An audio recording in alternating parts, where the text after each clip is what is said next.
এক জেনারেলের নীরব সাক্ষ্য ৩ ৪৬ ব্রিগেডে নতুন দায়িত্ব। পরদিন সকালে আমি ৪৬ ব্রিগেড হেডকোয়ার্টারে যাই এবং লেফটেন্যান্ট কর্নেল জিয়াউদ্দিনকে জানাই তার জায়গায় আমাকে ব্রিগেড কমান্ডার হিসেবে নিযুক্ত করা হয়েছে। জিয়াউদ্দিন এ সম্পর্কে মোটেই অবহিত ছিলেন না।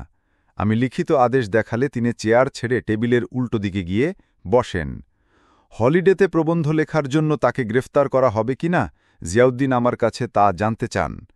আমি উত্তরে বলি, এ সম্পর্কে আমি কিছুই জানি না।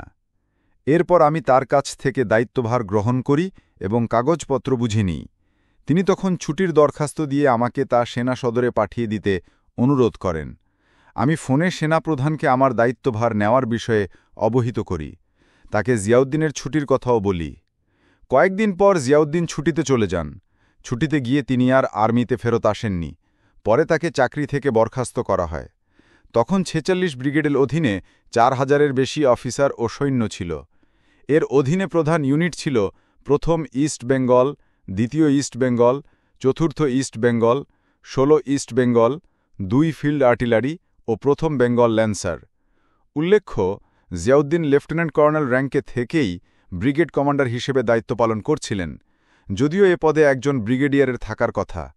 কিন্তু যুদ্ধের পরপর আমাদের অনেককেই বাস্তব কারণে উপরের র্যাঙ্কের দায়িত্ব পালন করতে হয়েছে।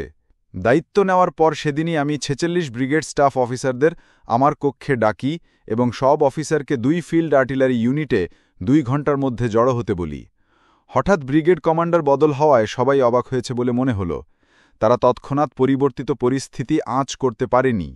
ঢাকা ব্রিগেড তথা ৪৬ ব্রিগেডের আওতাধীন সব ইউনিটের অফিসাররা ওই স্থানে জড়ো হলে আমি তাদের উদ্দেশ্যে ৪০ মিনিটের মতো ভাষণ দিই। ওই বক্তৃতায় আমি ৪৬ ব্রিগেডকে পেশাদার, বলিষ্ঠ, গতিশীল, দৃঢ়, নিয়মানুবর্তী ও সুশৃঙ্খলভাবে গড়ে তোলার পদক্ষেপসমূহ বর্ণনা করি। আমি দ্ব্যর্থহীনভাবে ঘোষণা করি, এ ব্রিগেড হবে সম্পূর্ণ দলাদলি মুক্ত। প্রত্যেক অফিসার ও সৈনিকের জন্য আইন হবে সমভাবে প্রযোজ্য। রাজনৈতিক আলোচনা সম্পূর্ণ নিষিদ্ধ ঘোষণা করি। কেউ ইউনিটের বাইরে ব্রিগেড কিংবা সেনা সদরে যেতে চাইলে তাদের ঊর্ধ্বতন কর্তৃপক্ষকে অবহিতকরণপূর্বক অনুমতি সাপেক্ষে যেতে হবে, এই মর্মে নির্দেশ প্রদান করি। কেউ যেন অধিনায়কদের বৈধ আদেশ অমান্য করার মতো মনোভাব পোষণ না করে, সে ব্যাপারেও তাদের হুঁশিয়ার করে দিই। যদি কেউ সামরিক শৃঙ্খলা ভঙ্গ করে, তার বিরুদ্ধে যথাযথ ব্যবস্থা নেওয়া হবে বলে স্পষ্টভাবে জানিয়ে দিই। আমি তাদের আরও বলি, সেনাবাহিনীতে সবাই স্বেচ্ছায় সজ্ঞানে যোগদান করেছেন। কাউকে জোর করে ধরে এনে সেনাবাহিনীতে নিয়োগ করা হয়নি। ফলে কারো পছন্দ না হলে, এভাবে চাকরি করতে না চাইলে তারা যেন সামরিক পোশাক ছেড়ে দিয়ে তা করে, চাকরিতে থেকে নয়। ঠিক এভাবে আমি ঢাকা ব্রিগেডের বিভিন্ন ইউনিটের জেসিও, এনসিও এবং সিপাহীদের পরিষ্কার ও সোজাভাবে বলি যে সিপাহী থেকে শুরু করে অধিনায়ক পর্যন্ত সকলের জন্য আইন সমভাবে প্রযোজ্য হবে। প্রয়োজনে উচ্ছৃঙ্খলতা কঠোর হস্তে দমন করা হবে। একইভাবে হুঁশিয়ার করি যে যদি কোনো অধিনায়ক কোনো পর্যায়ে অবৈধ আদেশ দেন, তা যেন তারা অগ্রাহ্য ও প্রত্যাখ্যান করে। আমি সহজভাবে তাদের সামনে কিছু অবৈধ আদেশের দৃষ্টান্ত তুলে ধরি। এখানে প্রাসঙ্গিকভাবে উল্লেখ্য, আমিই সম্ভবত প্রথম বাঙালি সামরিক অফিসার যাকে পাকিস্তান সামরিক একাডেমি কাকুলে শৃঙ্খলার দায়িত্বে ব্যাটালিয়ন সার্জেন্ট মেজর হিসেবে ১৯৬৪ সালে নিয়োগ করা হয়েছিল। তাই শৃঙ্খলার জন্য কি করা প্রয়োজন এবং কিভাবে তা প্রয়োগ করতে হবে সেসব প্রশিক্ষণ ও আইনকানুন প্রয়োগের ব্যাপারে আমি অভ্যস্ত ছিলাম এবং নিজের উপরও আস্থা ছিল। শৃঙ্খলা ও দেশপ্রেম সামরিক বাহিনীর ভিত্তি। উচ্ছৃঙ্খল সামরিক বাহিনী রাস্তার দাঙ্গাবাজদের চেয়েও ভয়ঙ্কর। তারা একটা দেশকে যে কোনো সময় ধ্বংসের দিকে ঠেলে দিতে পারে। তাই প্রয়োজনে সামরিক বাহিনীতে আইন কানুন প্রয়োগ করতে আমি সবসময় দ্ব্যর্থহীন ছিলাম। ৪৬ ব্রিগেডে শৃঙ্খলা ফিরিয়ে আনার জন্য কঠোর ব্যবস্থা গ্রহণ করতেও দ্বিধাবোধ করিনি। আমি ব্রিগেডের সব ইউনিটে পুরোদমে প্রশিক্ষণের ওপর গুরুত্ব আরোপ করি। প্রত্যেক বৃহস্পতিবার রাতে প্রশিক্ষণের প্রথা চালু করি। এই প্রশিক্ষণ ভোর পর্যন্ত চলত। ব্রিগেড হেডকোয়ার্টার থেকে শুরু করে প্রত্যেক ইউনিটের এই প্রশিক্ষণ পদ্ধতিতে যোগ দেওয়া বাধ্যতামূলক ছিল। প্রশিক্ষণকালীন সব অফিসার ও সৈন্যকে উপস্থিত থাকতে হতো এবং কার্যক্রমে সরেজমিনে উপস্থিত থেকে অংশগ্রহণ করতে হতো। এতে ফাঁকি দেওয়ার কোনো সুযোগই রাখিনি। আমার এই সামরিক কার্যকলাপে কিছু সিনিয়র অফিসার অসন্তুষ্ট ছিলেন। হয়তো আমার ব্রিগেডে তাদের কিছু জুনিয়র প্রিয়পাত্রের এসব পছন্দ হতো না। তারা সেসব সিনিয়রদের কাছে গিয়ে নালিশ করত। তারা মনে করতেন আমি খুব বেশি চাপ প্রয়োগ করছি। তবে আমি আর্মিতে সস্তা জনপ্রিয়তা অর্জনের জন্য কোনো কিছু করতে কখনো উদ্যোগী হইনি। সর্বদা আর্মি শৃঙ্খলা ও নিয়মানুবর্তিতার ওপর জোর দিয়েছি। এমনকি স্বাধীনতা যুদ্ধ চলাকালীনও আমার অধীনস্থ অফিসার এবং সৈনিকগণকে শৃঙ্খলা, নিয়মানুবর্তিতা ও আইনের প্রতি গুরুত্ব দিয়ে শ্রদ্ধাশীল হতে সর্বদা উপদেশ দিয়েছি এবং প্রয়োজনে তা পালন করতে বাধ্য করেছি। ফলে আমার অধীনে সে সময় কোনো উচ্ছৃঙ্খলতার বহিঃপ্রকাশ ঘটেনি। তার প্রত্যক্ষ প্রমাণ হল ৭১-এর ১৬ ডিসেম্বর আমার অধীনস্থ ২য় বেঙ্গল রেজিমেন্ট ঢাকায় প্রবেশ করলেও কোনো পরিত্যক্ত দোকানপাট বা ঘরবাড়িতে লুটপাট কিংবা অন্য কোনো অনৈতিক বা অবৈধ কার্যকলাপের অভিযোগ তাদের বিরুদ্ধে ছিল না। বলতে দ্বিধা নেই, এই লেখা লিখতে বসে আজ সেসব সৎ সৈনিকের কথা মনে পড়ে গর্বে আমার বুক ফুলে উঠছে। ঢাকায় সে সময়কার লুটপাটের কথা অনেকেরই মনে আছে এবং এই লেখায় আগেই আমি তা বর্ণনা করেছি। ইউনিটগুলোতে শৃঙ্খলা ও নিয়মানুবর্তিতা ঠিকভাবে পালন করা হচ্ছে কিনা তা যাচাই করার জন্য একদিন ভোরে আমি জয়দেবপুরস্থ ১৬ ইস্ট বেঙ্গল রেজিমেন্ট পরিদর্শনে যাই। সেখানে গিয়ে দেখতে পাই ভোরে প্রশিক্ষণ চলাকালে কোনো অফিসার উপস্থিত নেই। তখন সেখানে উপস্থিত সুবেদার মেজরকে বলে আসি অধিনায়ক যেন আমার সঙ্গে ঢাকায় ব্রিগেড হেডকোয়ার্টারে এসে দেখা করেন। বলেই আমি জয়দেবপুর থেকে ঢাকায় চলে আসি। অধিনায়ক দুপুরবেলায় আমার সঙ্গে সাক্ষাৎ করার জন্য এলে তাকে নির্দেশ দিই তার সমস্ত অফিসার ও সৈনিক অস্ত্রশস্ত্র নিয়ে পায়ে হেঁটে যেন সন্ধ্যার মধ্যে ঢাকা সেনানিবাসে ব্রিগেড মাঠে এসে উপস্থিত হন। তাকে আরও বলি সেখানে রাতের খাবারের ব্যবস্থা থাকবে। পরদিন সকালে তারা পায়ে হেঁটে আবার জয়দেবপুর যাবে। আমি এই দৃষ্টান্ত তুলে ধরছি শুধু এই জন্য যে আর্মিতে আইন শৃঙ্খলা ও নিয়মানুবর্তিতা যেন ঠিক থাকে তার যথার্থ বিকাশের স্বার্থে, অন্য কোনো ব্যক্তিগত স্বার্থসিদ্ধির জন্য নয়। এখানে একটি সামরিক প্রবাদ উল্লেখ করা প্রয়োজন। Command is simple in conception but difficult in execution. সামরিক বাহিনীতে আদেশ দেওয়া সহজ, কিন্তু বাস্তবে তা পালন করানো সহজ নয়, বিশেষ করে যুদ্ধ কিংবা কোনো রকম সমস্যা প্রাণপণ মোকাবিলা করার ক্ষেত্রে, যার প্রমাণ বাংলাদেশ সামরিক বাহিনীর ইতিহাসে অসংখ্য রয়েছে। মুক্তিযুদ্ধের সাহসিকতা পদক। মুক্তিযুদ্ধ চলাকালীন অস্থায়ী মুজিবনগর সরকারের কার্যালয় ছিল কলকাতার ৮ নম্বর থিয়েটার রোডে। সেখানে বাংলাদেশের স্বাধীনতা যুদ্ধের অধিনায়ক কর্নেল ওসমানী থাকতেন এবং তার অফিসও সেখানেই ছিল। সে সময় বাংলাদেশের অস্থায়ী রাষ্ট্রপ্রধান এক অধ্যাদেশ বলে সাহসিকতার পুরস্কার পদক প্রবর্তন করেন। সবাইকে এ মর্মে তিনি একটা বিজ্ঞপ্তি বিলি করেন। সাহসিকতার জন্য পদকগুলো নিম্নরূপ মর্যাদা ভিত্তিক ছিল: ১ বীর শ্রেষ্ঠ, ২ বীর উত্তম, ৩ বীর বিক্রম এবং ৪ বীর প্রতীক। যুদ্ধ চলাকালীন কয়েকজন মুক্তিযোদ্ধাকে বাংলাদেশ সরকার তাৎক্ষণিকভাবে সাহসিকতার পদকে ভূষিত করেন। তবে সে সময় কোনো মেডেল বা সনদপত্র ছিল না, শুধু পত্রের মাধ্যমে জানানো হতো। যুদ্ধের পর ২০১২ সালের প্রথম দিকে অধিনায়কদের তাদের অধীনস্থ অফিসার, সৈনিক ও বেসামরিক মুক্তিযোদ্ধাদের সাহসিকতার বিষয়ে লিখিত আকারে প্রতিবেদন পাঠানোর জন্য বলা হয়। যুদ্ধের সময়ও কিছু কিছু প্রতিবেদন পাঠানো হয়েছিল। স্বাধীনতার পরপর ঢাকায় মিন্টো রোডের একটা বাড়িতে কর্নেল ওসমানী থাকতেন। সেখানে কয়েকজন সেক্টর কমান্ডার মিলে সাহসিকতার পদকের তালিকা তৈরি করেন। কর্নেল ওসমানীর স্বাক্ষরে প্রধানমন্ত্রী ও প্রতিরক্ষামন্ত্রী শেখ মুজিবের অনুমোদনের পর সে তালিকা পত্রপত্রিকায় প্রকাশিত হয়। ওই তালিকা দেখে মুক্তিযোদ্ধা জুনিয়র অফিসার ও সৈনিকদের মধ্যে বিরূপ প্রতিক্রিয়া সৃষ্টি হয়, কারণ সব সেক্টর কমান্ডারকে বীর উত্তম খেতাবে, জীবিতদের জন্য সর্বোচ্চ খেতাব, ভূষিত করা হয়েছে। অথচ বেশিরভাগ সেক্টর কমান্ডারের সদর দপ্তর ছিল ভারতের অভ্যন্তরে এবং যুদ্ধের ৯ মাস তারা সেখানেই কাটিয়েছেন। তারা কোথায় বীরত্ব দেখালেন তা নিয়ে কানাঘুষা শুরু হলো। সেক্টর কমান্ডারদের দায়িত্ব ছিল প্রশিক্ষণ, পরিকল্পনা, যুদ্ধ পরিচালনা, প্রশাসন, নিয়োগ ইত্যাদি বিষয়। ফলে সব সেক্টর কমান্ডার যে সাহসিকতার সঙ্গে যুদ্ধে লিপ্ত ছিলেন তার কোনো লিখিত প্রমাণ বা প্রতিবেদন ছিল না। সেক্টর কমান্ডার হিসেবে অনেকে নিয়োগও বিতর্কিত ছিল, কারণ এক্ষেত্রে জ্যেষ্ঠতা, যোগ্যতা ও নিয়ম নীতির কোনো বালাই ছিল না। নিয়মিত বাহিনীর কমান্ডারগণ যারা সম্মুখ সমরে ৯ মাস যুদ্ধ পরিচালনা করেছেন তাদেরকে অনেককেই উপযুক্ত স্বীকৃতি দেওয়া হয়নি। তাছাড়া এমনও হয়েছে যে সরাসরি বা বাংলাদেশের অভ্যন্তরে কোনো যুদ্ধে লিপ্ত ছিল না এমন কিছু ব্যক্তিকেও সাহসিকতার পুরস্কার দেওয়া হয়।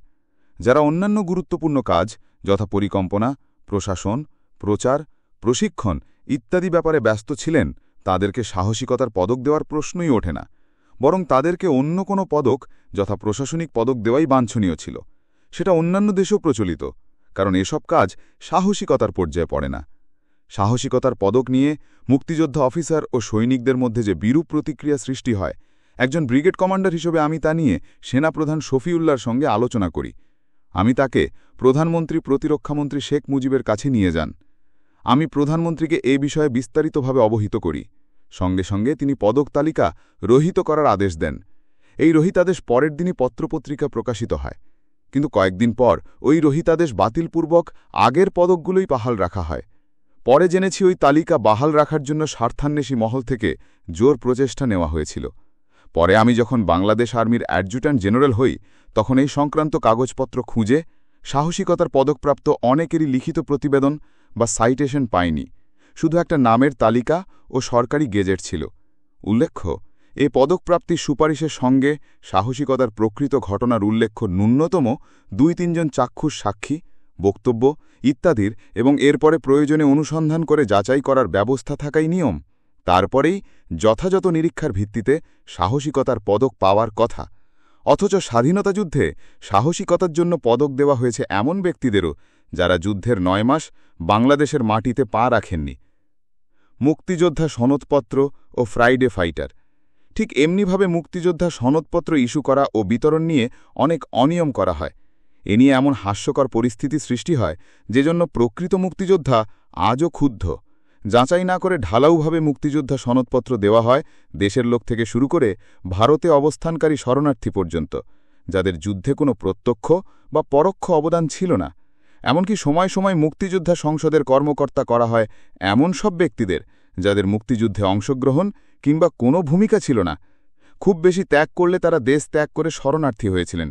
এদেরকে শুধুমাত্র রাজনৈতিক কারণে এ পদে নিয়োগ করা হতো এবং তারা অবাধে রাজনৈতিক উদ্দেশ্যে সনদপত্র বিতরণ করতেন। এজন্য মুক্তিযোদ্ধা সংসদের ওপর সাধারণ মুক্তিযোদ্ধা ও জনগণের কোনো শ্রদ্ধা তৈরি হয়নি।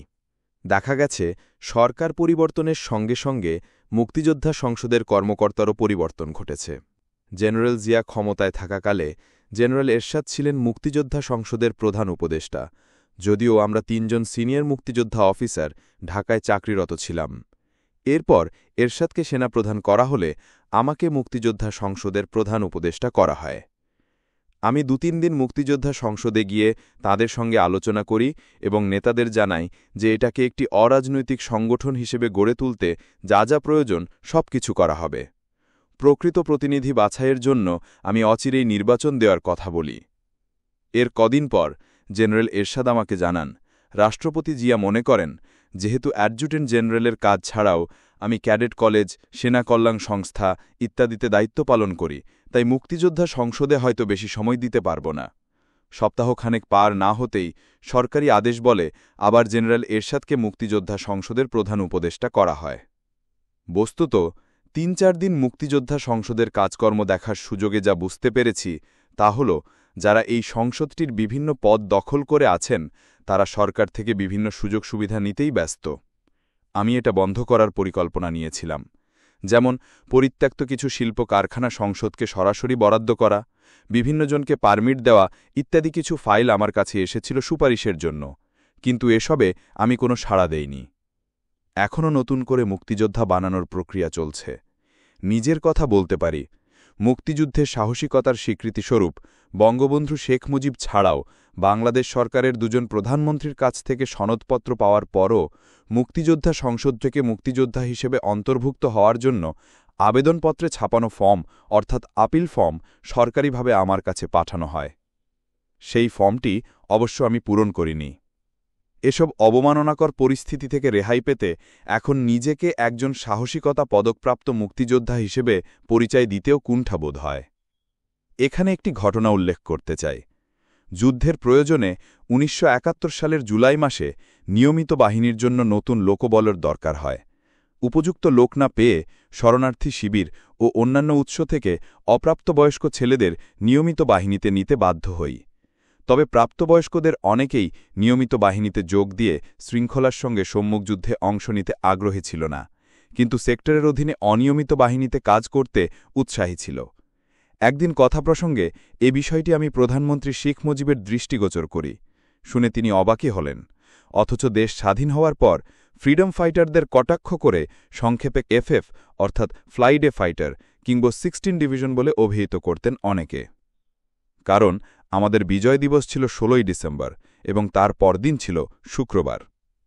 খাদ্য সংকট ও অস্ত্র উদ্ধার।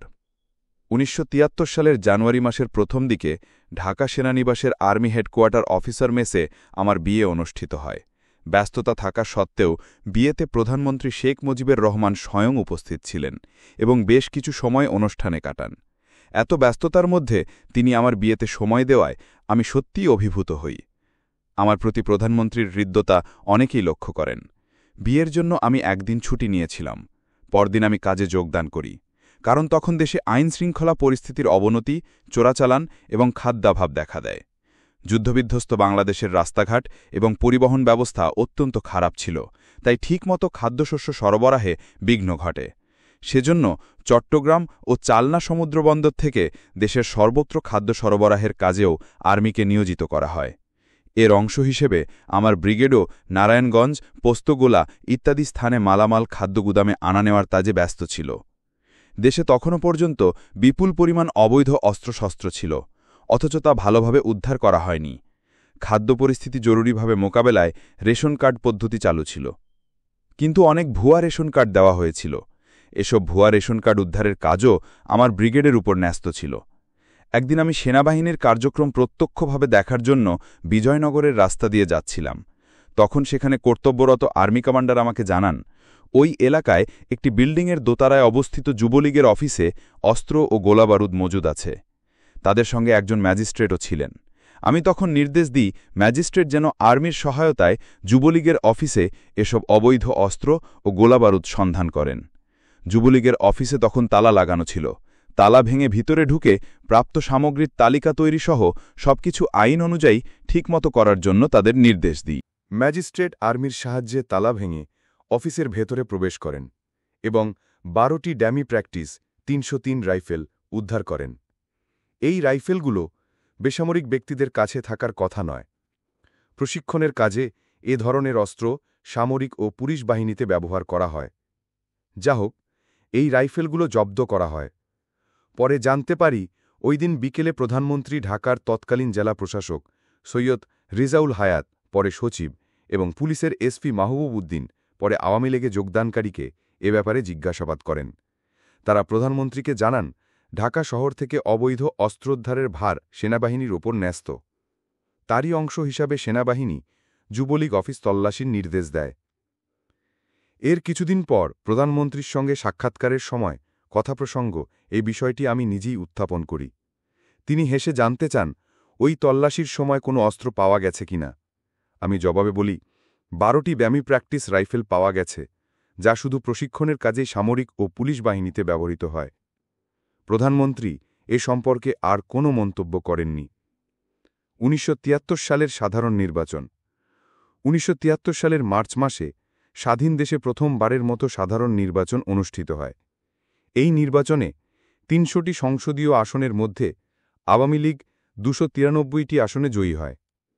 এই সাধারণ নির্বাচনেও আর্মিকে আইনশৃঙ্খলা রক্ষার কাজে ব্যবহার করা হয়। 1972 সালে প্রতিষ্ঠিত রব জলিলের জাতীয় সমাজতান্ত্রিক দল জাসদ ভোটে কারচুপির অভিযোগ উত্থাপন করে। সে সময় জোর গুজব ছিল যে প্রত্যেক সেনানিবাসে জাতীয় সমাজতান্ত্রিক দলে প্রচুর ভোট পাওয়ার কথা, কিন্তু কারচুপির মাধ্যমে তাদের হারানো হয়েছে।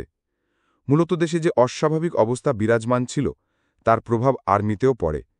সেজন্য আমি সর্বদা সতর্ক ছিলাম। জাসদ ও অন্যান্য বামপন্থী রাজনৈতিক দল আর্মিতে নিজেদের প্রাধান্য বিস্তারের লক্ষ্যে আর্মি সম্পর্কে উস্কানিমূলক বক্তব্য দিত। সে সময় ঢাকার বর্তমান সোহরাওয়ার্দী উদ্যানে এক জনসভায় জাসদ নেতা মেজর জলিল তার বক্তৃতায় জোর গলায় দাবি করেন, আর্মিও আমাদের সঙ্গে আছে। কদিন পর প্রধানমন্ত্রী শেখ মুজিবের সঙ্গে দেখা হলে তিনি আমাকে জিজ্ঞাসা করেন আমি জলিলের বক্তৃতার বিষয়টি শুনেছি কিনা। আমি তাকে এই বলে আশ্বস্ত করি যে আমার অধীনস্থ অফিসার ও সৈনিকদের প্রতি আমার আস্থা আছে এবং তাদের কাছে এ ধরনের বাগাড়ম্বরের কোনো গুরুত্ব নেই। সঙ্গে সঙ্গে তিনি জিজ্ঞাসা করেন আর্মিতে জাসদের রাজনীতি সক্রিয় কিনা। আমি উত্তরে বলি, কমান্ডারগণ যদি অরাজনৈতিক, দক্ষ এবং পেশাদার হন তাহলে তার অধীনস্থ অফিসার ও সৈনিকগণ রাজনীতিতে জড়াবে না, এবং রাজনৈতিক দলের সঙ্গে যোগাযোগ রাখা সামরিক আইনে গুরুতর অপরাধ। মূলত সেনাবাহিনীকে অরাজনৈতিক রাখার দায়িত্ব সরকার ও সংশ্লিষ্ট কমান্ডারদের। মনে হয় এ উত্তরে তিনি খুশি হয়েছিলেন। সাধারণ নির্বাচনের পর দেশের রাজনৈতিক পরিস্থিতি বেশ উত্তপ্ত হয়ে ওঠে এবং আইনশৃঙ্খলে পরিস্থিতির ক্রমশ অবনতি ঘটতে থাকে। জাসদ, অন্যান্য বামপন্থী রাজনৈতিক দল এবং পরোক্ষভাবে স্বাধীনতা বিরোধী রাজনৈতিক নেতারাও আওয়ামী লীগের বিরুদ্ধে ভোট কারচুপি করে 293 আসন পেয়েছে বলে জোরালো অভিযোগ উত্থাপন করে। অবশ্য এ অভিযোগ একেবারে ভিত্তিহীন ছিল না। নির্বাচনে আইনশৃঙ্খলা রক্ষার কাজে নিযুক্ত সামরিক বাহিনীর অফিসারগণও কোনো স্থানে ভোট কারচুপি হয়েছে বলে অভিমত ব্যক্ত করেছেন। তবে এ নির্বাচনে কারচুপি না হলেও আওয়ামী লীগ অন্তত 280টি আসন অনায়াসে লাভ করতে সক্ষম হতো। আজ মনে পড়ে, মুজিব হত্যা মামলার অন্যতম আসামি তৎকালীন মেজর রশিদ ওই নির্বাচনের সময় টাঙ্গাইলে আওয়ামী লীগের একজন সিনিয়র নেতার নির্বাচনী এলাকায় দায়িত্ব পালন করছিলেন। নির্বাচন চলাকালীন তিনি ওই নেতার আগ্রহে ভোট কেন্দ্রের ভেতরে যাওয়ার জন্য আমার অনুমতি চান। কথা বলার সময় এ কাজে তার মধ্যে এক ধরনের অনাকাঙ্ক্ষিত উৎসাহ টের পাই আমি। সঙ্গে সঙ্গে আমি তাকে বলি, আইন শৃঙ্খলা পরিস্থিতির কোনোরকম সমস্যা হয়ে থাকলে তিনি যেন উক্ত নেতাকে থানার সাহায্য নিতে বলেন। আমি তাকে আরও বলি, একমাত্র পুলিশ ব্যর্থ হলেই সেনাবাহিনী হস্তক্ষেপ করবে। যা হোক, আমার আদেশ পেয়ে তিনি নিবৃত হন। উক্ত নেতা ওই আসন থেকে জয়লাভ করেন। এদিকে গোপন বামপন্থী রাজনৈতিক দলসহ সিরাজ শিকদারের সর্বহারা পার্টি নির্বাচনের পর গ্রামে-গঞ্জে পুলিশ, রক্ষী বাহিনী ও আওয়ামী লীগের সদস্যদের ওপর আক্রমণ বৃদ্ধি করে। এতে আইনশৃঙ্খলার ব্যাপক অবনতি ঘটে। সে সময়ের যুদ্ধবিধ্বস্ত বাংলাদেশে এই পরিস্থিতির সঙ্গে যুক্ত হয় খাদ্যাভাব। ফলে পরিস্থিতি কিছুটা অস্বাভাবিক হয়ে পড়ে। এছাড়া স্বাধীনতার পরে অধিকাংশ লোকজনের আকাশচুম্বী আশা আকাঙ্ক্ষা মেটানো বাস্তব কারণেই সম্ভব ছিল না।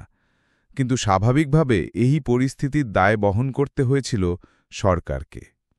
পাকিস্তান থেকে সামরিক বাহিনীর বাঙালি সদস্যদের প্রত্যাগমন। 1973 সালের শেষের দিকে পাকিস্তান সেনাবাহিনীর বিভিন্ন পদে কর্মরত বাঙালি অফিসার ও সদস্যদের পাকিস্তান থেকে ফেরত পাঠানো হয়। এদের সংখ্যা ছিল প্রায় 23,000-এর মতো। এসব সামরিক লোকজনকে বাংলাদেশ সামরিক বাহিনী তথা সেনাবাহিনী, নৌবাহিনী ও বিমান বাহিনীতে নিয়োগ দেওয়া হল কোনো রূপ ব্যাপক যাচাই বাছাই ছাড়াই। ঢাকায় প্রত্যাবর্তনের পূর্বে যুদ্ধবন্দী হিসেবে পাকিস্তানের বিভিন্ন শিবিরে এদের রাখা হয়েছিল। প্রত্যাবর্তনের প্রথম পর্যায়ে এদের বেশিরভাগকে ঢাকাতেই রাখা হয়। ফলে প্রশাসনিক, থাকা, খাওয়া ও অন্যান্য বিষয়ে অসুবিধা দেখা দেয়। বাংলাদেশ স্বাধীন হওয়ার পর এক সরকারি আদেশে সামরিক ও বেসামরিক পর্যায়ে সরকারি চাকুরিজীবী মুক্তিযোদ্ধাদের 2 বছরের জ্যেষ্ঠতা দেওয়া হয়। তাছাড়া সামরিক বাহিনীতে চাকরিরত মুক্তিযোদ্ধা অফিসারদের 1971 থেকে 1973-এর মধ্যে প্রয়োজনের প্রেক্ষাপটে পদোন্নতি ও বিভিন্ন উচ্চপদে নিয়োগ দেওয়া হয়। উদাহরণস্বরূপ, পাকিস্তান সেনাবাহিনীতে 1970 সালে আমি ছিলাম মেজর। যুদ্ধের সময় আমি মেজর পদে থেকেই একটি পদাতিক ব্যাটালিয়নের অধিনায়কত্ব করি এবং বিভিন্ন সম্মুখ সমরে নেতৃত্ব দিই। 72 সালের অক্টোবরে আমাকে লেফটেন্যান্ট কর্নেল পদে পদোন্নতি দিয়ে ব্রিগেড কমান্ডার করা হয়। 2 বছর পর অর্থাৎ 1974 সালে পূর্ণাঙ্গ কর্নেল হই এবং ওই পদে থেকেই ব্রিগেড কমান্ড করি। পাকিস্তান ফেরত অফিসারগণ মুক্তিযোদ্ধা অফিসারদের 2 বছরের জ্যেষ্ঠতা ও পদোন্নতিকে সহজে মেনে নিতে পারেননি। অথচ নিয়ম অনুযায়ী যারা পাকিস্তান বন্দী শিবিরে স্থায়ী পদে না থেকে অস্থায়ী পদে ছিলেন তাদেরকে পূর্বতন স্থায়ী পদে অর্থাৎ 1 র্যাঙ্ক নিচে নিয়োগ করার কথা, অস্থায়ী পদের বিপরীতে নয়। যেমন যিনি পাকিস্তান বন্দী শিবিরে অস্থায়ী মেজর ছিলেন তাকে নিয়ম অনুযায়ী তার পূর্বতন স্থায়ী পদ অর্থাৎ ক্যাপ্টেন হিসেবে বাংলাদেশ সেনাবাহিনীতে নিয়োগ দেওয়ার কথা। নিয়ম থাকলেও পাকিস্তান ফেরত অফিসারদের ক্ষেত্রে তা অনুসৃত হয়নি। উপরন্তু পাকিস্তান ফেরত অফিসারদের মধ্যে অনেকেই 2-3 বছরের মধ্যে মেজর থেকে ব্রিগেডিয়ার পর্যন্ত পদোন্নতি লাভ করেন। উদাহরণস্বরূপ, তৎকালীন লেফটেন্যান্ট কর্নেল এরশাদ, পরে রাষ্ট্রপতি, পাকিস্তান থেকে ফেরত আসার মাত্র 2 বছরের মধ্যে 3টি পদোন্নতি পেয়ে মেজর জেনারেল হন। শান্তিকালীন সময়ে এরকম পদোন্নতি নজিরবিহীন। তার উপর এ সময়ে তিনি কোনো পর্যায়ে অধিনায়কত্বও করেননি। তবুও পাকিস্তান ফেরত অনেক সামরিক অফিসার মুক্তিযোদ্ধাদের 2 বছরের সিনিয়রিটি ও পদোন্নতি মনে প্রাণে মেনে নেননি, যার বহিঃপ্রকাশ ঘটেছে পরবর্তী বিভিন্ন ঘটনায়।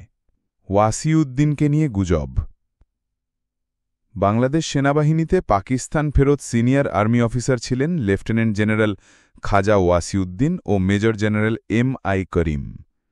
পাকিস্তান আর্মিকে সহযোগিতা করার জন্য মেজর জেনারেল এম.আই. করিমকে চাকরি থেকে অবসর দেওয়া হয়। পাকিস্তান থেকে ফেরত আসার দিন লেফটেন্যান্ট জেনারেল ওয়াসিউদ্দিনকে বিমানবন্দরে জেনারেল ওসমানী অভ্যর্থনা জানান। ওসমানী উদ্যোগী হয়ে তাকে মন্ত্রী ও অন্যান্য বিশিষ্ট ব্যক্তির সঙ্গে সাক্ষাৎ করান। ফলে সেনানিবাসে জোর গুজব ছড়িয়ে পড়ে মেজর জেনারেল শফিউল্লাহর স্থলে লেফটেন্যান্ট জেনারেল ওয়াসিউদ্দিনকে সেনাপ্রধান করা হবে। মেজর জেনারেল শফিউল্লাহ একদিন আমাকে জিজ্ঞাসা করেন এ সম্পর্কে আমি কিছু জানি কি না। উত্তরে আমি এ সম্পর্কে কিছুই জানি না বলে জানাই। তিনি আমাকে এ সম্পর্কে খোঁজ নেওয়ার জন্য বলেন। আমি টেলিফোনে সাক্ষাৎকারের ব্যবস্থা করে প্রধানমন্ত্রী শেখ মুজিবুর রহমানের ধানমন্ডির বাসভবনে ওই রাতেই দেখা করি। আমি তাকে জানাই যে আর্মিতে জোর গুজব জেনারেল ওয়াসিউদ্দিনকে সেনাপ্রধান করা হচ্ছে। সঙ্গে সঙ্গেই তিনি জানতে চান আমি কোথা থেকে এই খবর পেলাম। একটু থেমে প্রধানমন্ত্রী বলেন, একজন পরীক্ষিত খাঁকি দেশপ্রেমিক বাঙালি কেবল বাংলাদেশ সেনাবাহিনীতে সেনাপ্রধান হওয়ার যোগ্যতা রাখে। এরপর আমি সেনানিবাসে চলে আসি এবং মেজর জেনারেল শফিউল্লাহকে প্রধানমন্ত্রীর সঙ্গে আমার আলোচনার বিষয়ে অবহিত ও আশ্বস্ত করি। মুক্তিযোদ্ধা অমুক্তিযোদ্ধা দ্বন্দ্ব। যাই হোক, ওই আত্মীকরণের পর থেকে পাকিস্তান প্রত্যাগত ও মুক্তিযোদ্ধা অফিসারদের মধ্যে স্নায়ুযুদ্ধের মতো অবস্থা বিরাজ করছিল। প্রত্যাগত অফিসাররা সেনাবাহিনীতে মুক্তিযোদ্ধাদের নেতৃত্ব মেনে নিতে পারছিলেন না। যদিও তারা চাকরির খাতিরে বাহ্যিকভাবে অধিনায়কত্ব মেনে নিচ্ছিলেন, কিন্তু ভেতরে ভেতরে মুক্তিযোদ্ধা অফিসারদের সমালোচনা করতেন এবং তাদেরকে হেয় প্রতিপন্ন করতে সচেষ্ট থাকতেন। এ ধরনের অবস্থা সেনাবাহিনীর ঐক্য ও শৃঙ্খলার জন্য মোটেই সহায়ক ছিল না। আত্মীকরণের ফলে সৃষ্ট মুক্তিযোদ্ধা অমুক্তিযোদ্ধা দ্বন্দ্ব, বাসস্থান, পোশাক, খাওয়া দাওয়া ইত্যাদির স্বল্পতা হেতু সামরিক বাহিনীতে তখন কিছুটা অস্বস্তিকর অবস্থা বিরাজ করছিল। যুদ্ধবিধ্বস্ত বাংলাদেশে খাদ্যাভাব, পরিবহন সংকট, যোগাযোগের অব্যবস্থা ও জরুরি পণ্য সামগ্রী আমদানির ব্যয় মেটানোর কারণে সামরিক বাহিনীতে পর্যাপ্ত বাজেট বরাদ্দ দেওয়া সম্ভব ছিল না। তাছাড়া তৎকালীন বেসামরিক নীতি নির্ধারকদের একটা অংশ সামরিক বাহিনীতে বেশি সুযোগ সুবিধা দিতে অনিচ্ছুক ছিলেন। এই অজুহাতে যে সামরিক বাহিনীতে পর্যাপ্ত সুযোগ সুবিধা দেওয়া হলে অন্যান্য আধা সামরিক বাহিনী তথা পুলিশ, বিডিআর, আনসার ইত্যাদি বাহিনীকেও দিতে হবে। মনে পড়ে তৎকালীন ব্রিগেডিয়ার, পরে মেজর জেনারেল, বর্তমানে অবসরপ্রাপ্ত C.R. দাট্টা একদিন অত্যন্ত ক্ষোভের সঙ্গে আমাকে জানান, বেসামরিক প্রশাসনের জনৈক সচিব এক নীতি নির্ধারণী সভায় অত্যন্ত খেদের সঙ্গে বলেছেন, সামরিক বাহিনীর ক্যান্টিন স্টোর ডিপার্টমেন্টে কোনো বিশেষ সুযোগ সুবিধা দেওয়া যাবে না। তা করলে আনসার, বিডিআর ও রক্ষী বাহিনীকেও একই সুযোগ সুবিধা দিতে হবে। সে সময় সামরিক বাহিনীতে এ নিয়ে বিরূপ প্রতিক্রিয়া হয়েছিল। সব দেশেই সামরিক বাহিনীর সিএসডিতে বিশেষ সুযোগ সুবিধা দেওয়া হয়। এ ধরনের পরিস্থিতিতে আর্মিকে সুশৃঙ্খল ও নিয়মানুবর্তিতার মধ্যে প্রশিক্ষণে রাখা অধিনায়কদের জন্য সহজসাধ্য ছিল না। মিশরের ট্যাঙ্ক। ১৯৭৪ সালের প্রথম দিকে মিশরের প্রেসিডেন্ট আনোয়ার সাদাত মাঝারি ধরনের ভারী ৩০টি রাশিয়ান T-54 ট্যাঙ্ক বাংলাদেশকে উপহার দেন। আমি তখনও ঢাকা ব্রিগেড কমান্ডার। এই ট্যাঙ্কগুলো নিয়ে আসার জন্য তৎকালীন ব্রিগেডিয়ার মীর শওকত আলীর নেতৃত্বে একদল সামরিক প্রতিনিধি দল মিশর সফরে যান এবং ট্যাঙ্কগুলো জুন ও জুলাই মাসে ঢাকায় এসে পৌঁছে। একদিন কথা প্রসঙ্গে আমি প্রধানমন্ত্রীর কাছে ট্যাঙ্কগুলোকে উত্তরবঙ্গের রংপুর সেনানিবাসে পাঠানোর প্রস্তাব করি, কারণ ঢাকায় এ ধরনের ট্যাঙ্ক রাখার প্রয়োজন নেই এবং প্রশিক্ষণ দেওয়ারও সুযোগ সুবিধা নেই। এছাড়া পাকিস্তান আমলে আনিত প্রথম ট্যাঙ্কগুলো সার্বিক বিবেচনাপূর্বক রংপুরে পাঠানো হয় এবং সেখানে ট্যাঙ্ক রেজিমেন্টও ছিল। কিন্তু প্রধানমন্ত্রী আমার কথার কোনো গুরুত্ব দেননি। দুঃখজনক হলেও সত্যি, ১৯৭৫ সালে মুজিব হত্যার সময় ওই ট্যাঙ্কগুলোই ব্যবহার করা হয়েছিল। অবশ্য এর আগেই আমাকে ঢাকা ব্রিগেড থেকে সরিয়ে লগ এরিয়ার অধিনায়ক নিযুক্ত করা হয়। উল্লেখ্য, পাকিস্তান থেকে প্রথম যখন এ অঞ্চলে ট্যাঙ্ক আনা হয় তখন আমি ঢাকায় পূর্ব পাকিস্তানের সামরিক প্রধানের এডিসি। প্রথম ল্যান্সারে অব্যবস্থা। প্রসঙ্গত বলতে হয়, ঢাকা ব্রিগেডের কমান্ডার থাকাকালে ১৯৭৩ সালে সম্ভবত জুলাই মাসের কোনো একদিন ভোরে অতর্কিতে আমি আমার অধীনস্থ প্রথম ল্যান্সার মানে ট্যাঙ্ক ইউনিট পরিদর্শনে যাই। এই ইউনিটে মুজিব হত্যাকারী মেজর ফারুক, পরে লেফটেন্যান্ট কর্নেল, তখন কর্মরত ছিল। আমি যখন ইউনিট পরিদর্শনে যাই তখন প্রশিক্ষণ চলার কথা। অথচ গিয়ে দেখতে পাই ইউনিটের লোকজন ইতস্তত বিক্ষিপ্তভাবে এদিক সেদিক ঘোরাফেরা করছে, কেউ বা গাছের নিচে বসে আড্ডা দিচ্ছে। ইউনিটে তখন ৮০০-৯০০ সৈন্য। আমি তাদের বিশৃঙ্খল অবস্থা দেখে আমার অফিসে ফেরত আসি এবং ইউনিটের অধিনায়ককে আমার অফিসে ডেকে এনে এই অব্যবস্থার জন্য লিখিত কারণ দর্শানোর নির্দেশ দিই। বলা বাহুল্য, তার জবাব সন্তোষজনক ছিল না। কয়েকদিন পরে যখন তার পদোন্নতির জন্য আর্মি প্রমোশন বোর্ডের মিটিং চলছিল সেনাপ্রধানের সভাপতিত্বে, তখন আমি তার লেফটেন্যান্ট কর্নেল পদে পদোন্নতির জোরালো বিরোধিতা করি। অবশ্য তার কিছু শুভাকাঙ্ক্ষী বোর্ড সদস্য পদোন্নতির জন্য সুপারিশ করেন। ওই অফিসার ১৯৫৯ সালে পাকিস্তানের কোহাট থেকে স্বল্পমেয়াদী কমিশন পান। সেই হিসেবে জ্যেষ্ঠ ছিলেন, কিন্তু তার ইউনিটে বিশৃঙ্খলা থাকায় ব্রিগেড কমান্ডার হিসেবে আমি তাকে পদোন্নতি পাওয়ার অযোগ্য মনে করি এবং বোর্ডে বিরোধিতা করি। ফলে বোর্ডকে তার প্রমোশন স্থগিত রাখতে হয়। অবশ্য পরে ডিসেম্বর মাসে আমার উত্তরসূরির সুপারিশে তিনি লেফটেন্যান্ট কর্নেল পদে পদোন্নতি পান। ভাগ্যের নির্মম পরিহাস, ১৯৭৫ সালের ১৫ই আগস্ট ওই অফিসারের অধীনস্থ অফিসার ফারুক ট্যাঙ্ক নিয়ে রাষ্ট্রপতি শেখ মুজিব হত্যায় অন্যতম ভূমিকা পালন করে। তবে ঘটনার সময় ফারুকের সেই অধিনায়ক নৈমিত্তিক ছুটিতে ছিলেন। দুর্ভিক্ষ ও রাজনৈতিক অস্থিরতা।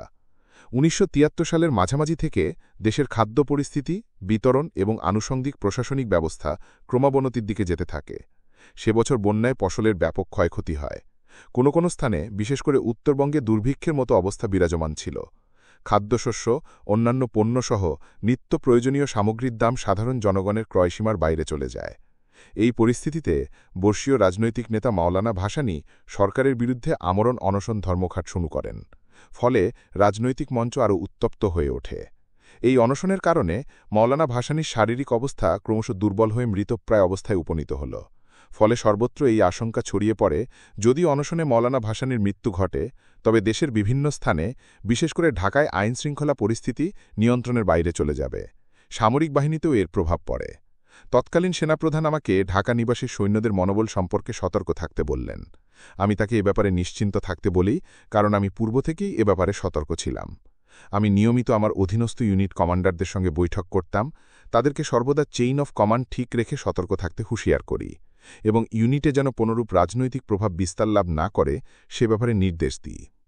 পরে প্রধানমন্ত্রী শেখ মুজিবের অনুরোধে মাওলানা ভাসানী অনশন ভঙ্গ করেন, কিন্তু তখনও দেশের সার্বিক পরিস্থিতি ক্রমাবনতির দিকে যাচ্ছিল এবং জনগণের মধ্যে অস্থিরতা ও হতাশা বিরাজ করছিল। এই সময় সীমান্ত দিয়ে চোরাপথে বিপুল পরিমাণ পাট ও চাল ভারতে চলে যাচ্ছিল, আর ভারত থেকে আসত কাপড়সহ অন্যান্য তৈরি জিনিস। এমনিতেই সে বছর দেশে খাদ্যশস্য কম উৎপাদিত হয় এবং আন্তর্জাতিক বাজারে খাদ্যশস্যের দাম প্রায় ৫ গুণ বেড়ে যায়। এই অবস্থায় ঘাটতি মেটানোর জন্য বিপুল পরিমাণ খাদ্যদ্রব্য আমদানি করার মতো বৈদেশিক মুদ্রার রিজার্ভও বাংলাদেশের সঙ্গত কারণেই ছিল না। দাম বৃদ্ধির কারণে বিশ্বব্যাপী সৃষ্ট বিরূপ পরিস্থিতির কারণে বাংলাদেশ বাকিতেও খাদ্যশস্য কিনতে পারছিল না। এদিকে কিউবায় পাট রপ্তানির অজুহাতে যুক্তরাষ্ট্র খাদ্য সাহায্য দিতে অস্বীকৃতি জানায়। এই বৈশ্বিক পরিস্থিতির সঙ্গে যুক্ত হয়েছে দেশে বিভিন্ন স্তরের দুর্নীতি, স্বজনপ্রীতি, চোরাকালান, অরাজকতা ইত্যাদি। তার উপর ছিল জাসদের গণবাহিনী ও সর্বহারা পার্টির গুপ্ত হামলা, অগ্নিসংযোগের মতো ধ্বংসাত্মক কার্যকলাপ। ফলে মুদ্রাস্ফীতি বাড়তে থাকে হু হু করে। জিনিসপত্রের দাম বেড়ে যায়, বিভিন্ন স্থানে দুর্ভিক্ষ ছড়িয়ে পড়ে। ৭৪ অক্টোবর পর্যন্ত বাংলাদেশ খাদ্য আমদানির লক্ষ্যে কোনো দেশের সঙ্গে কোনো চুক্তি সই করতে পারেনি। কিন্তু পরে যখন চুক্তি সই হয়েছে বা খাদ্য এসেছে, ততদিনে দুর্ভিক্ষ ছড়িয়ে পড়েছে। বিদেশি পত্রপত্রিকার খবরে এতে ২৫,০০০ থেকে ৫ লাখ লোক মারা গেছে বলে বলা হলেও কোন সূত্র থেকে এ ধরনের হিসেব পাওয়া গেছে তা পরিষ্কার ছিল না। যাক হোক, ৭৪ ডিসেম্বরে দেশে জরুরি অবস্থা ঘোষণা করা হয়। উল্লেখ্য, স্বাধীনতার পর প্রথম ৩ বছরে বাংলাদেশ $২.৫ বিলিয়ন মূল্যের বৈদেশিক সাহায্য পায়। সূত্র IDs bulletin, July ১৯৭৭, volume ৯, England. তৎকালীন পূর্ব পাকিস্তান ২৩ বছরেও এত সাহায্য পায়নি। এমনকি দ্বিতীয় বিশ্বযুদ্ধের পর পশ্চিম জার্মানি মার্শাল প্ল্যানের আওতায় যে বৈদেশিক সাহায্য পেয়েছিল, তাও এই অঙ্কের চেয়ে কম। কিন্তু বাংলাদেশ এই বিপুল পরিমাণ সাহায্য যথাযথভাবে কাজে লাগাতে ব্যর্থ হয়। ঢাকা ব্রিগেড থেকে বদলি। ১৯৭৪ সালের মার্চ মাসের শেষ দিকে একদিন সকালে অফিসে গিয়ে আমি টেবিলের উপর একটি চিঠি দেখতে পাই। তা ছিল সেনা সদর থেকে পাঠানো ছোট একটা সাংকেতিক ইংরেজি বার্তা। বার্তার তর্জমা হল, ঢাকা ব্রিগেড থেকে আমাকে কুমিল্লায় অবস্থিত বাংলাদেশ মিলিটারি একাডেমিতে কমান্ড্যান্ট হিসেবে বদলি করা হয়েছে। রংপুরার ব্রিগেড কমান্ডার কর্নেল সাফায়েত জামিলকে আমার স্থলাভিষিক্ত করা হয়েছে। কর্নেল সাফায়েত একজন মুক্তিযোদ্ধা। স্বাধীনতা যুদ্ধের সময় তিনি মেজর ছিলেন এবং ৪র্থ ইস্ট বেঙ্গল রেজিমেন্ট থেকে যুদ্ধে যোগদান করেন। তৎকালীন কর্নেল জিয়াউর রহমানের জেড ফোর্সের অধীনে তিনি ছিলেন ৩য় ইস্ট বেঙ্গল রেজিমেন্টে, আর আমি ১ম বেঙ্গল রেজিমেন্টের অধিনায়ক। অবশ্য ১ম ইস্ট বেঙ্গল রেজিমেন্টের অফিসার মেজর জিয়াউদ্দিন পাকিস্তান থেকে অগাস্ট মাসে ফিরে এসে মুক্তিযুদ্ধে যোগদান করলে আমি ২য় ইস্ট বেঙ্গলে পুনরায় যোগদান করি অধিনায়ক হিসেবে। Colonel Safayet Pakistan military academy থেকে আমার পরিচিত। চাকরিতে তিনি আমার ৬ মাসের জ্যেষ্ঠ। তার সঙ্গে আমার ভালো সম্পর্ক ছিল। ঢাকা ব্রিগেডের দায়িত্ব নিতে তিনি যখন আমার কাছে আসেন তখন তিনি বেশ সংকোচ বোধ করছিলেন। আমাকে বলেন, ঢাকা ব্রিগেডের মতো গুরুত্বপূর্ণ ফরমেশনে বদলির জন্য তিনি তদবির, সুপারিশ ইত্যাদির আশ্রয় নেননি। আমি তার কথা পুরোপুরি বিশ্বাস করি। আমি আমার আকস্মিক বদলি সম্পর্কে সেনাপ্রধানের সঙ্গে কথা বলি। স্বভাবতই আর্মিতে এ ধরনের বদলি সম্পর্কে সেনাপ্রধান কর্তৃক আমাকে পূর্বেই অবহিত করার কথা। তিনি জানান তার কোনরূপ সুপারিশ ছাড়াই প্রধানমন্ত্রীর নির্দেশে এ বদলির আদেশ হয়েছে। আমি তাকে সবিনয়ে জানাই, যদিও আমি পূর্ণাঙ্গ কর্নেল এবং বাংলাদেশ মিলিটারি একাডেমিতে ওই পদের বিপরীতেই আমাকে বদলি করা হয়েছে, কিন্তু গত ২ বছর যাবৎ আমি অফিসিয়েটিং ব্রিগেডিয়ার হিসেবে কাজ করে আসছি। ব্রিগেডিয়ার পদের বেতন, ভাতা এবং অন্যান্য সুযোগ সুবিধাও দেওয়া হয়েছে। এছাড়া যেহেতু আমার এ বদলি কোনো পেশাগত অযোগ্যতা বা দক্ষতার কারণে নয়, সেহেতু কর্নেল হিসেবে মিলিটারি একাডেমিতে যোগদান করা পদাবন্নতিরই শামিল। তাছাড়া সম্প্রতি আমার ঊর্ধ্বতন রিপোর্টিং কর্মকর্তা উপসেনাপ্রধান মেজর জেনারেল জিয়াউর রহমান আমার বার্ষিক গোপন প্রতিবেদনে যা আর্মিতে দেখিয়ে স্বাক্ষর নেওয়াই নিয়ম, তাতে আমাকে একজন অসাধারণ দক্ষ অধিনায়ক হিসেবে মূল্যায়ন করেছেন। আমার বক্তব্য শুনে সেনাপ্রধান বললেন, প্রধানমন্ত্রীর সঙ্গে এ ব্যাপারে আলাপ করে তিনি আমাকে জানাবেন। ২ দিন পর তিনি আমাকে জানালেন, ঢাকাতে প্রথমবারের মতো লজিস্টিক এরিয়া কমান্ড গঠিত হচ্ছে এবং আমাকে তার অধিনায়ক হিসেবে নিয়োগ করা হবে, যে পদ ব্রিগেডিয়ারের মর্যাদা সম্পন্ন। প্রসঙ্গক্রমে তিনি জানান, আমার বদলি সম্পর্কে প্রধানমন্ত্রী যখন তাকে বললেন, তখন তিনি প্রধানমন্ত্রীকে পরামর্শ দিয়েছিলেন যে দেশের এ পরিস্থিতিতে আমাকে ঢাকা ব্রিগেডে রাখাই সমীচীন হবে, কেননা ১৬ ডিসেম্বর ১৯৭১ থেকে আমি ঢাকায় এবং সে সময় থেকে একটি ব্যাটালিয়নের অধিনায়ক ছিলাম। পরে আবার ঢাকাতেই আমাকে ঢাকা ব্রিগেডেরই অধিনায়ক নিয়োগ করা হয়। ঢাকায় আমার দীর্ঘদিনের অভিজ্ঞতার পরিপ্রেক্ষিতে সেনাপ্রধান হয়তো আমাকে ঢাকা ব্রিগেডেই রাখার সমীচীন মনে করেছিলেন। প্রধানমন্ত্রী এর উত্তরে বলেন, রাজনৈতিক স্বার্থে এ বদলি প্রয়োজন ছিল, যার অর্থ সেনাপ্রধান বুঝে উঠতে পারেননি বলে আমাকে জানান। আমি আমার নতুন কর্মস্থল ঢাকা নিবাসে লগ এরিয়ার অধিনায়ক হিসেবে যোগদান করি। এ লগ এরিয়া ছিল সম্পূর্ণ নতুন, তাই আমি এই নতুন সংস্থাকে গড়ে তোলার কাজে সম্পূর্ণভাবে মনোনিবেশ করি। তবে প্রায় বিকেলবেলায় আমার নিয়মিত অভ্যাস মতো বিভিন্ন সেনা ইউনিটে গিয়ে জুনিয়র এবং নন কমিশনড অফিসার এবং সৈনিকদের সঙ্গে বাস্কেটবল খেলতাম। বাইরে আমি এমনিতেই খুব কম যেতাম। শুধুমাত্র ঘনিষ্ঠ আত্মীয় স্বজন ছাড়া অন্যদের সঙ্গে আমার তেমন কোনো যোগাযোগ ছিল না।